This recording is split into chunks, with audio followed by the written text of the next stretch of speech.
आज ही Doubtnut app download करें। Doubtnut पर होगा अब आपके सभी मैथ्स, केमिस्ट्री, फिजिक्स और बायोलॉजी डाउट्स का सफाया। बस अपने क्वेश्चन की फोटो खींचो, उसे क्रॉप करो और तुरंत वीडियो सोल्यूशन पाओ। Download now. हमें बताना है कि एंडोस्पर्म की ग्रोथ अगर पुअर है तो दिए गए ऑप्शंस में से किस तरह की सीड बनेगी। अब एंडोस्पर्म की अगर सिग्निफिकेंस हम समझने की कोशिश करें तो हम देख सकते हैं कि ये एक पोस्ट फर्टिलाइजेशन स्ट्रक्चर है, या हम कह सकते हैं कि हमारे फ्लावरिंग प्लांट्स की सेक्सुअल रिप्रोडक्शन का ये एक प्रोडक्ट है। क्योंकि हम देखते हैं कि फ्लावरिंग प्लांट्स में हमें डबल फर्टिलाइजेशन नाम का एक यूनिक फिनोमेना इनके रिप्रोडक्शन के दौरान देखने को मिलता है, क्योंकि इनकी पोलन ग्रेन जो होती है वो 2 मेल गैमीट्स प्रोड्यूस करती है।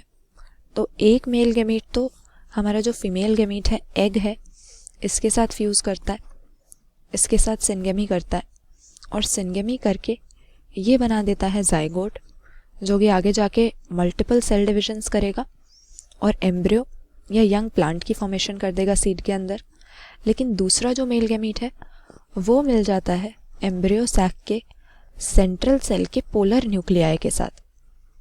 इस फर्टिलाइजेशन प्रोसेस को हम ट्रिपल फ्यूजन कहते हैं, क्योंकि यहाँ पर हैप्लॉइड मेल गैमीट और 2 पोलर न्यूक्लियाई के मिलने से हमें एंडोस्पर्म नाम का एक ट्रिप्लॉइड टिश्यू मिलता है, जिसका मेनली काम होता है सीड के अंदर रिजर्व फूड मटेरियल्स को स्टोर करके रखना, ताकि जो एम्ब्रियो सिनगेमी से बना है उसकी नरिशमेंट होती रहे। तो डेवलपिंग एम्ब्रियो या यंग एम्ब्रियो को न्यूट्रिशन प्रोवाइड करना हमारे एंडोस्पर्म का काम है। और यहाँ पर कह रहा है कि एंडोस्पर्म की ग्रोथ पुअर है, तो अगर हमारा यहाँ पर एंडोस्पर्म पुअर है तो एम्ब्रियो की नरिशमेंट नहीं हो पाएगी। और ऐसे में किस तरह की सीड की फॉर्मेशन होगी? जहाँ पर एम्ब्रियो ही नहीं है, यानी उस सीड की जर्मिनेशन पॉसिबल नहीं है, क्योंकि एम्ब्रियो अगर सर्वाइव नहीं करेगा या बहुत वीक होगा तो चाहे हम उसको सारी फेवरेबल कंडीशंस दे दें, चाहे सीड के पास ऑक्सीजन भी हो, वाटर भी हो, टेम्परेचर भी सूटेबल हो, तब भी इस तरह की सीड जर्मिनेट नहीं कर पाएगी। क्योंकि जर्मिनेशन की प्रोसेस में होता क्या है, ये जो एम्ब्रियो होता है ये सीड कोट को तोड़कर बाहर आता है और यंग प्लांट में डेवलप हो जाता है।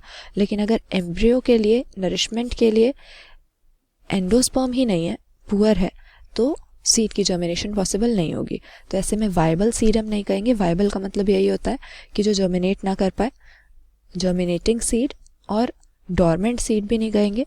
डोरमेंट का मतलब है कि जो वायबल है, जर्मिनेट हो सकती है, लेकिन कुछ समय के लिए कुछ पर्टिकुलर फैक्टर्स की वजह से वो नहीं हो रही है जर्मिनेट।